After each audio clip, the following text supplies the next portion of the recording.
Putin का पलटवार, Zelensky की गुहार। क्या है ये पूरी खबर, विस्तार से आपको बताएंगे और आज इसी विषय पर चर्चा भी होगी। देखिए, दुनिया एक ऐसे मोड़ पर खड़ी है जहां अब युद्ध सिर्फ सीमाओं पर नहीं लड़ा जा रहा है, बल्कि आसमान से बरसती आग, हाइपरसोनिक मिसाइलों की रफ्तार और ड्रोन की सुनियोजित बौछार पूरी वैश्विक सुरक्षा व्यवस्था को चुनौती दे रही है। 4 वर्षों से जारी रूस यूक्रेन संघर्ष अब उस स्तर पर पहुंच चुका है जहां हर नया हमला केवल सैन्य कार्रवाई नहीं बल्कि शक्ति प्रदर्शन, सामरिक चेतावनी और राजनीतिक दबाव का खुला संदेश बनता जा रहा है। रूस ने यूक्रेन की राजधानी कीव और उसके आसपास के इलाकों पर अब तक का सबसे बड़ा हवाई हमला किया है। रात भर चले इस भीषण अभियान में रूस ने 19 मिसाइलें, लगभग 600 ड्रोन दागे। यूक्रेनी अधिकारियों के मुताबिक इस हमले में कम से कम 6 लोगों की मौत हुई है, करीब 100 लोग घायल हुए हैं और राजधानी के कई आवासीय इलाके, स्कूल और ऐतिहासिक भवन भारी क्षति का शिकार हुए। और सबसे बड़ी चिंता उस मिसाइल को लेकर है जिसका इस्तेमाल इस हमले में किया गया है। रूस ने ओरोशनिक हाइपरसोनिक बैलिस्टिक मिसाइल दागी, जिसे अत्यधिक घातक और रणनीतिक रूप से बेहद खतरनाक माना जा रहा है। बताया जा रहा है कि फरवरी 2022 के बाद यह तीसरा मौका है जब रूस ने इस लंबी दूरी की मिसाइल का इस्तेमाल किया है। लेकिन इस बार निशाना सिर्फ सैन्य ढांचा नहीं बल्कि राजधानी के बाहरी क्षेत्र के बेहद संवेदनशील इलाके बने।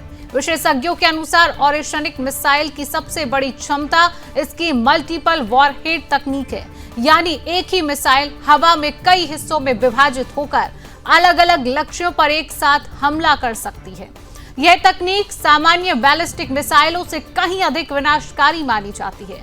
रॉयटर्स के फुटेज की समीक्षा करने वाले ओपन सोर्स जहां विशेषज्ञों का दावा है कि मिसाइल का मुख्य वॉरहेड हवा में 36 छोटे संव्यूनेशन में विभाजित हो गया, जिसके बाद कीव के उत्तरी हिस्से ल्यूक्यानिका जिले में भारी तबाही हुई, जहां एक मिसाइल संयंत्र भी स्थित बताया जा रहा है। यूक्रेनी वायुसेना का कहना है कि एयर डिफेंस सिस्टम ने 604 हथियारों को मार गिराया, लेकिन राष्ट्रपति वोलोदिमीर जेलेंस्की ने स्वीकार किया है कि सभी बैलिस्टिक मिसाइलों को रोक पाना संभव नहीं हो सका और सबसे अधिक नुकसान कीव को हुआ है। अब सबसे बड़ा प्रश्न यही है कि क्या यह हमला केवल जवाबी सैन्य कार्रवाई था या फिर रूस ने दुनिया को अपनी सामरिक क्षमता का सीधा प्रदर्शन किया है, क्योंकि यह हमला ऐसे समय हुआ है जब रूस पहले ही यूक्रेन पर अपने कब्जे वाले क्षेत्रों में हमलों का आरोप लगा चुका है।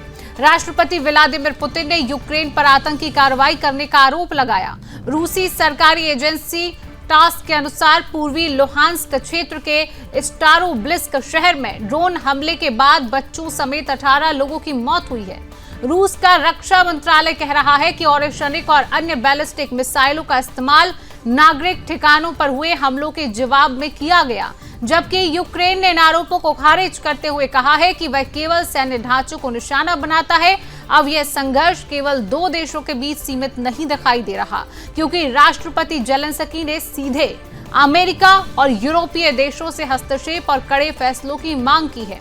उन्होंने कहा है कि मॉस्को पर इतना दबाव बनाया जाए कि रूस युद्ध रोकने और शांति वार्ता की ओर बढ़ने को मजबूत हो।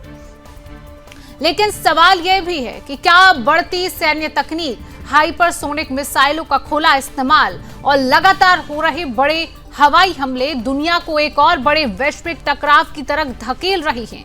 क्या एयर डिफेंस सिस्टम अब हाइपरसोनिक युद्ध के सामने कमजोर पड़े हुए दिखाई दे रही हैं? क्या रूस यह संदेश देना चाहता है कि उसके पास अब भी ऐसी क्षमता मौजूद है जो किसी भी रक्षा कवच को चुनौती दे सकती है? और सबसे अहम सवाल, क्या यह संघर्ष अब कूटनीति की सीमा पार कर चुका है? क्योंकि जब राजधानी पर एक साथ सैकड़ों ड्रोन और दर्जनों मिसाइलें बरसती हैं तो उसका असर केवल एक देश तक सीमित नहीं रहता। उसकी गूंज वैश्विक सुरक्षा, ऊर्जा व्यवस्था, हथियार नीति और अंतर्राष्ट्रीय शक्ति संतुलन तक पहुंचती है।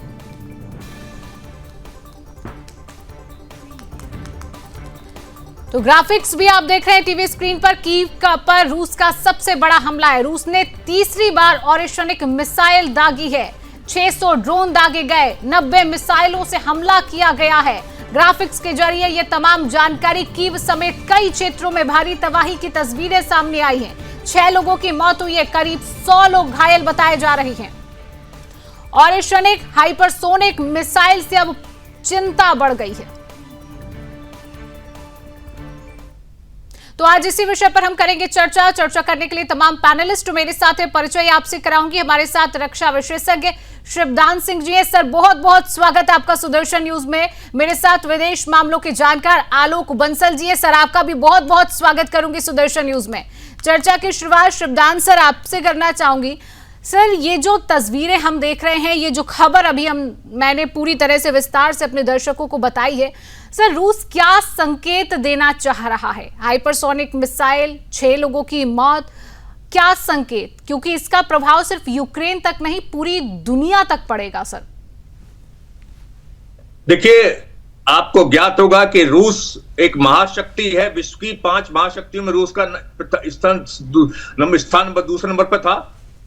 कुछ समय से रूस की आर्थिक दशा थोड़ी कमजोर हुई थी, जिसके कारण लोगों को उसकी महाशक्ति होने पर शक होने लगा था। अब रूस ने अपनी महाशक्ति का जो स्टेटस है उसको दोबारा से दिखाने के लिए वो इस तरह के हथियारों का प्रदर्शन कर रहा है। जिस ऑर्सनिंग मिसाइल का बात बता रही, तीसरी बार इस्तेमाल हुई है। ये मध्यम दर्जे की मिसाइल है और इसको, ये जो एयर डिफेंस सिस्टम है, इसको भी भेदने की क्षमता इसके अंदर है। तो इस प्रकार से रूस ने भी दिखा दिया दुनिया को कि उसके पास भी आज से मतलब इस युग के आधुनिकतम हथियार उसके पास हैं। और सबसे बड़ा तो अंतर ये आया युद्धों में आजकल कि युद्ध आजकल सीमाओं पर आमने सामने नहीं हो रहा है। जैसे सैनिक पुराने टाइम में आमने सामने भी युद्ध लड़ते थे तो उसका कोई नतीजा निकलता था और एक दूसरे की जो एरिया थे उस पर कब्जे करके और लड़ाई का अंत कर दिया जाता था। मगर आजकल ये साइंटिफिक जमाने में आजकल मिसाइलों से, ड्रोनों से, रॉकेटों से युद्ध लड़ा जा रहा है अपने क्षेत्रों में बैठ करके। इससे क्या होता है कि ये युद्ध इंडेफिनिट पीरियड के लिए चले जा रहे हैं। जैसे कि आप देख रहे हैं पिछले 4 साल से ये युद्ध चल रहा है, मगर अभी तक कोई इसका कंक्लूजन नहीं निकलेगा। यदि पुराने टाइम का आमने सामने का युद्ध होता तो इसका फैसला 10 से 15 दिन में ही हो जाता था, मगर आजकल का कोई पता नहीं लगता कितना टाइम चलेगा। अब जो इसी तरह आप मिडिल ईस्ट में देख लीजिए, अमेरिका ईरान का युद्ध देख लीजिए, इजराइल और लेबनान और एरिया का युद्ध देख लीजिए। आजकल युद्ध इंडेफिनिट हो गए हैं, इनका कोई कंक्लूजन नहीं निकलता है। एक दूसरे के शहरी क्षेत्रों पर वार किए जा रहे हैं, जिससे सैनिक क्षति कम हो रही है, मगर जो सिविल एरिया है उसके अंदर बेसिक जो ढांचा है उसकी तबाही ज्यादा हो रही है। इसलिए आज का युद्ध जो है ज्यादा तबाही ला रहा है और पिछले युद्धों में केवल सैनिक जो थे आमने सामने लड़ते थे।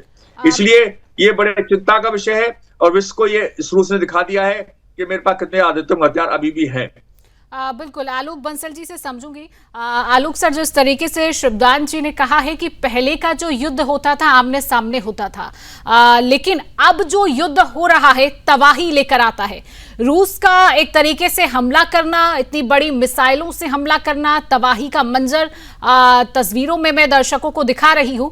सर, कितना विनाशकारी है दुनिया के लिए? अभी तक देख रहे थे अमेरिका ईरान का युद्ध थमा नहीं है, हॉर्मुज़ स्ट्रेट पर नाकेबंदी चल रही है। अब जो तस्वीरें हैं, अब रूस और यूक्रेन का तीसरे बार पलटवार, कितना विनाशकारी है सर दूसरे देशों के लिए? ये कहना कि विश्व में युद्ध जो है पहले विनाशकारी नहीं होते थे, गलत होगा। प्रथम विश्व युद्ध और द्वितीय विश्व युद्ध में जिस तरीके से जानो माल की क्षति हुई वो आज भी नहीं हो पाई।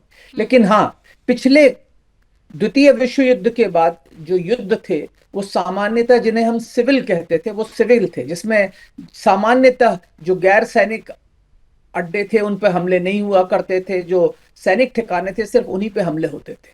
अब क्या है कि जिस तरीके से ये युद्ध चल रहा है, रूस यूक्रेन युद्ध, ये निर्णायक युद्ध नहीं साबित हुआ, क्योंकि जब ये युद्ध शुरू हुआ था सबने सोचा था कि रूस जो है यूक्रेन को बड़ी शीघ्र ही परास्त कर लेगा, और ऐसा लगा भी था। पहले 24 घंटे के अंदर रूस की सेना कीव से आधे से ज्यादा दूर कैप्चर कर लिया था उन्होंने। लेकिन उसके बाद से जिस तरीके से यूक्रेन और उसकी सेना ने साहस का परिचय दिया है और जिस तरीके से उन्हें पश्चिमी देशों से सैन्य सहायता मिली है, उसके बलबूते पर यूक्रेन काफी हद तक रूस को रोकने में सफल रहा है और एक निर्णायक युद्ध नहीं हो पाया है। हालांकि अमेरिका और कई अन्य राष्ट्रों ने बीच बचाव करने की कोशिश की है और उन्होंने कोशिश की है कि जो समझौता है काफी हद तक रूस की शर्तों पर हो जाए, लेकिन जो रूस की पूरी मांगे हैं वो पूरी तरह से पूरी नहीं हो पाई हैं, और इसलिए युद्ध चल रहा है इस वक्त। जबकि अमेरिका ईरान और अन्य मुद्दों पर फंसा हुआ है, रूस को लगता है कि एक समय आ गया है कि वो यूक्रेन पर जो है अपना जो दबाव है उसको और बढ़ाए, जिससे कि शीघ्र अतिशीघ्र ये जो युद्ध है रूस की शर्तों पर समाप्त हो जाए। तो इसलिए जो है रूस जो है हथियारों की जो आप देख रहे हैं, जो हथियार हाइपरसोनिक मिसाइल्स का प्रयोग किया, जिसका प्रयोग परमाणु हथियार लेने जाने के लिए भी हो सकता है, ये एम्बिगुअस जो चीज है ये बड़ी खतरनाक है, क्योंकि जो यहाँ तो खैर यूक्रेन जो है परमाणु हथियारों से लैस नहीं है, पर शीत युद्ध के दौरान इस तरीके की मिसाइलों का प्रयोग बहुत ही खतरनाक हो सकता था। और आज भी अगर दूसरा राष्ट्र परमाणु हथियारों से लैस है तो उसको ये लगेगा कि परमाणुविक हमला हो गया है उसके ऊपर, और वो उसके अनुसार कार्रवाई कर सकता है। तो इस तरीके के हथियारों का प्रयोग जहां तक हो सके आज की तारीख में दुनिया में उन्नत राष्ट्र नहीं करते हैं। दान सर, ये जो संघर्ष चल रहा है, ये जो युद्ध चल रहा है, क्या लग रहा है कि अब ये कूटनीति की सीमा को पार कर चुका है क्या? मैं जरा अपना सवाल बिल्कुल सर, ये युद्ध और ये संघर्ष जो चल रहा है, क्या ये अब कूटनीति की सीमा पार कर चुका है? देखिए, कूटनीति सीमाएं तो काफी पहले कर चुका है। हुई होती 4 साल तक लंबे युद्ध में आपने देखा होगा कि 45% जो सिविल ढांचा है, जो बेसिक ढांचा, आर्थिक ढांचा, वो बढ़ा चुका है, और यूक्रेन की काफी जनता वहां से माइग्रेट करके पड़ोसी देशों में शरण ले चुकी है। और जो कूटनीतिक की जो प्रयास थे उनको अब तक सफल होना चाहिए था यदि इस युद्ध को समाप्त कराना चाहती थी कूटनीति तो। मगर इसमें मैं देख रहा हूं कि जो नाटो देश है, या जो महाशक्ति, अमेरिका एक महाशक्ति है, चीन एक महाशक्ति है, इन देशों को यदि कूटनीति के प्रयासों से युद्ध को समाप्त करना होता तो अब तक ये युद्ध समाप्त हो चुका होता। मगर ये कूटनीति अब बिल्कुल विश्व में कहीं नजर नहीं आ रही है। इसी कारण से अमेरिका ईरान का युद्ध इतना लंबा चल रहा है, यूक्रेन रूस का युद्ध इतना लंबा चल रहा है, इजराइल और उसके पड़ोसी देशों का उसका इतना संघर्ष चल रहा है। तो इसलिए कूटनीति के जो प्रयास हैं वो ऑलमोस्ट जीरो हो चुके हैं। संयुक्त राष्ट्र संघ का एग्जिस्टेंस बिल्कुल खतरे में आ चुका है। जैसे लीग ऑफ नेशन नाम की एक संस्था थी, पहले विश्व युद्ध के बाद बनी थी, उस संस्था का भी इसलिए उसको खत्म किया गया कि वो सफल नहीं हुई थी युद्धों को रोकने में, सेकेंड वर्ल्ड वॉर को। मगर ये जो अपना संयुक्त राष्ट्र संघ है, ये भी ऑलमोस्ट एक फेल होने के कगार पर है, क्योंकि किसी भी युद्ध को ये प्रभावशाली तरीके से नहीं रोक पा रही है। तो इसलिए मैं यही कहूंगा कि कूटनीतिक प्रयास जो है, जो संयुक्त राष्ट्र संघ के द्वारा भी होने चाहिए थे और महाशक्तियों के द्वारा भी शुरू किए जाना चाहिए थे, मगर अभी कोई भी विश्व में एक दूसरे के लिए कोई इस तरह की प्रयास नहीं कर रहा है, और युद्ध महाविनाशों की जा रहे हैं। इतना जो नुकसान जो हुआ है यूक्रेन में इस वक्त, इतना नुकसान दूसरे युद्ध में हिरोशिमा नागासाकी में देखा गया था, और किसी देश में इतना नुकसान नहीं देखा गया था। तो एक ऑलमोस्ट एटम बम का नुकसान ऑलरेडी हो चुका है यूक्रेन में। और अब मैं यही कहूंगा कि कूटनीति को यदि सफल होना था तो इस प्रकार ये सिद्ध होता है कि कूटनीति ऑलमोस्ट हो चुकी है। बिल्कुल, आलोक सर से समझूंगी। सर, रूस यूक्रेन की बात करें, चाहे अमेरिका ईरान की बात करें, अब जो तस्वीरें देख रहे हैं, जो युद्ध चल रहा है तमाम देशों में, सर उसका भारत देश पर कितना बड़ा प्रभाव पड़ता है? क्या यहाँ पर भारत को प्रिपेयर रहने की बेहद जरूरत है? आलोक सर। देखिए, इसमें कोई शक की बात नहीं है कि दोनों ही युद्धों का भारत के ऊपर बहुत बड़ा प्रभाव पड़ रहा है। अगर आपको याद हो, जब रूस यूक्रेन युद्ध हुआ तो हमारे जो ऑयल सीड्स का इंपोर्ट होता था वहां से, वो रुक गया। काफी बड़ी संख्या में जो हमारा निर्यात या जो आयात होता था यूक्रेन और रसिया से, दोनों एग्रीकल्चरल प्रोडक्शन के एक बहुत बड़े हब्स हैं, वो रुक गया। लेकिन उससे भी ज्यादा अब ये जो ईरान और अमेरिका का युद्ध है, ये हमारे लिए बहुत ही ज्यादा भयावह है। इससे सिर्फ तेल की कीमतें ही नहीं बढ़ रही, क्योंकि भारत का जो अधिकांश तेल आ रहा है, जो यहाँ से खाड़ी के देशों से आता था, वो काफी हद तक रुक चुका है आज की तारीख में। और उससे भी ज्यादा जो चिंता की बात है वो हमारी ये है कि हमारी एक बड़ी संख्या में भारतीय जो है खाड़ी के देशों में कार्यरत हैं, और आज दुनिया में जो सबसे ज्यादा रेमिटेंसेज आती हैं वो भारत में आती हैं, 130 बिलियन डॉलर्स के करीब, और उससे भी ज्यादा आती हैं, और उसमें करीब 40% जो रेमिटेंसेज आती हैं वो खाड़ी के देशों से आती है। तो अगर ये युद्ध और बढ़ता जाता है तो ये लोग जो है भारत लौटेंगे, तो उनकी जो मानवीय अधिकारों की जो है रक्षा करने का दायित्व भारत सरकार के ऊपर है, उनको वहां से निकालने का दायित्व भारत के ऊपर पड़ सकता है। और साथ ही साथ एक विदेशी मुद्रा का एक ऐसा स्रोत जो साल दर साल भारत की विदेशी मुद्रा में इजाफा करता रहता है, वो रुकने की संभावना है। तो ये हमारे लिए तो बहुत चिंता की बात है, हमें चाहिए, और साथ ही साथ हमारे पास ये क्षमता है कि अगर जरूरत पड़े तो हम अपने जहाजों को पर्शियन गल्फ के अंदर एस्कॉर्ट कर सकते हैं, लेकिन ये बहुत ही महंगा सौदा होगा और बहुत ही रिस्क प्रोन सौदा होगा अभी इस वक्त, क्योंकि अभी Persian gulf, straight of Hormuz में कई जगह माइनिंग हो रखी है। जो रास्ता अभी ईरान ने खोल रखा है वो रास्ता ईरान की तट के बहुत पास से जाता है। जो मध्य के जो रास्ते हैं वो ईरान ने कहा है कि उनको नहीं उस प्रयोग में करें, हो सकता है वहां माइनिंग कर रखी हो, तो अगर डी माइन काउंटर मेजर्स लेने हैं तो उसमें भी एक बहुत बड़ी मेहनत की आवश्यकता है। भारत की रक्षा क्षमताओं का जहां तक सवाल है, हम पूरी तरह से सजग हैं, और मेरे ख्याल से हमारी रक्षा सेवाएं जो हैं इन सारी समस्याओं से सीख ले रही हैं और अपने आप को उनके लिए पूरी तरह से तैयार कर रही हैं। सर, भारत की हम बात करें, भारत को किस तरीके से तैयारी करना ज़रूरी है, क्योंकि जब रूस यूक्रेन का इससे पहले भी युद्ध चल रहा था तब भारत की स्थिति पर अगर नज़र डालते थे तो तैयारी की, रक्षा सैन्य प्रणालियों की भी बेहद ज़रूरत थी कि वहाँ पर तैयारी की जाए। लेकिन अभी जो कंडीशन और अभी जो तस्वीरें हैं, अभी जो स्थिति बनी हुई है तमाम देशों में, उसको लेकर भारत को कितना प्रिपेयर होने की ज़रूरत है? देखिए, भारत को प्रिपेयर होने की आवश्यकता है, भारत प्रिपेयर कर रहा है, और हमारी रक्षा सेवाएं जो हैं पूरी तैयारी कर रही हैं। कुछ परिवर्तन लाने की शायद आवश्यकता है। मुझे लगता है कि जिस तरीके से अब घटनाएं हो रही हैं, भारत को अपने भौगोलिक क्षेत्र से आगे ऑपरेशंस करने की आवश्यकता पड़ेगी, और इसके लिए हमें एक मरीन कोर और इस तरीके की एक सैन्य शक्ति की आवश्यकता होगी जो दूसरे देशों में अपने जहाजों से ऑपरेट करके ऑपरेशंस कर सके।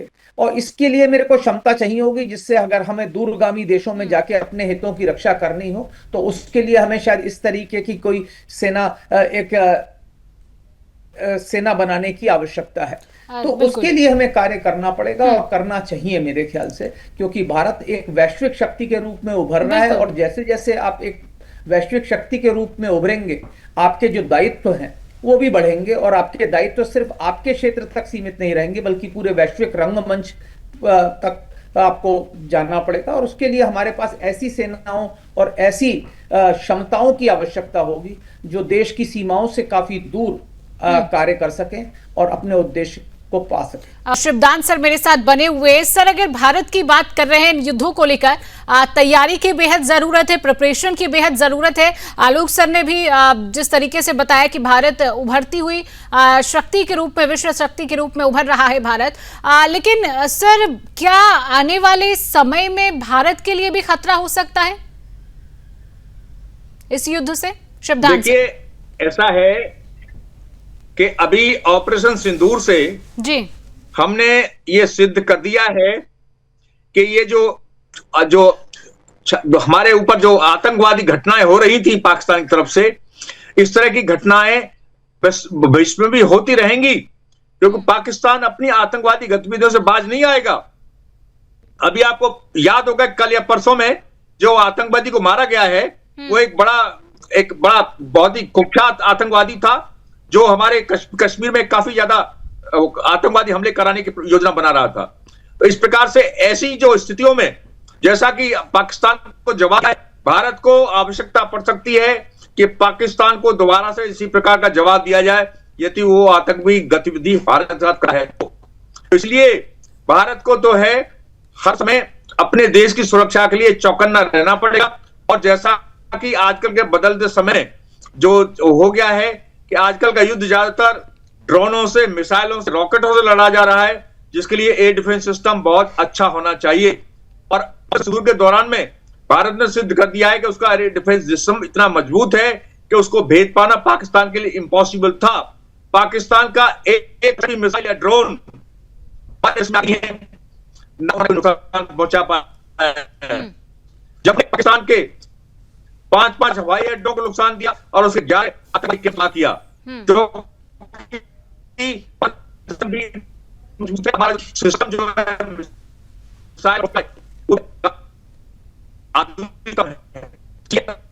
सर, आपके थोड़ा सा नेटवर्क में प्रॉब्लम है, आपकी आवाज मुझ तक क्लियर नहीं आ रही है। आलोक सर के पास वापस लौटेंगे।